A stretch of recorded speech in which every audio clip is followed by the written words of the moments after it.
শক্তিশালী একজন নবী ছিল। উনি মালাকুল মাউতকে বলেছিলেন, মালাকুল মাউত, আমার মৃত্যুর সামান্য কিছু আগে আমারে বইলো, আমার একটা কাজ আছে। মালাকুল মাউত মৃত্যুর কিছু সময় আগে এসে বলল, সুলাইমান সময় শেষ, অল্প কিছু সময় বাকি, কি করবেন করেন। সাইয়েদনা সুলাইমান জিনদেরকে ডাকলো, জিনেরা বিশাল একটা প্রজেক্ট আছে, প্রজেক্টে কাজ শুরু করো। আর কিছু জিনকে বলল, চারদিকে গ্লাস ফিটিং করা একটা রুম বানাও। সাইয়েদনা সুলাইমান আলাইহিস সালাম গ্লাস ফিটিং করা রুমের ভেতরে ঢুকলেন। এই রুমে ঢুকার দরজা নাই, হাতে একটা লাঠি নিলেন, লাঠির মধ্যে ভর করে দাঁড়িয়ে রইলেন আর জিনদের দিকে তাকিয়ে রইলেন। জিনেরা এত বদমাশ ছিল, সাইয়েদনা সুলাইমান দাঁড়িয়ে না থাকলে কাজ করতো না, দাঁড়ায় না থাকলে আজও লোকজন কাজ করতে চায় না, ঠিক কিনা?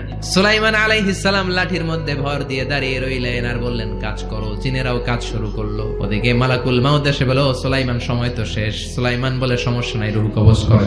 মালাকুল মাউত ওইভাবে লাঠিতে ভর দেওয়া অবস্থায়, দাঁড়ানো অবস্থায় সাইয়েদনা সুলাইমান আলাইহিস সালামের রূহ কবজ করে নিলেন। উনি এমন ভাবে দাঁড়িয়েছেন, রূহ চলে গেল, লাশ হয়ে দাঁড়িয়ে রইলেন। লাঠির মধ্যে দাঁড়িয়ে আছেন, জমিনের মধ্যে লুটিয়ে পড়ে নাই। সুবহানাল্লাহ।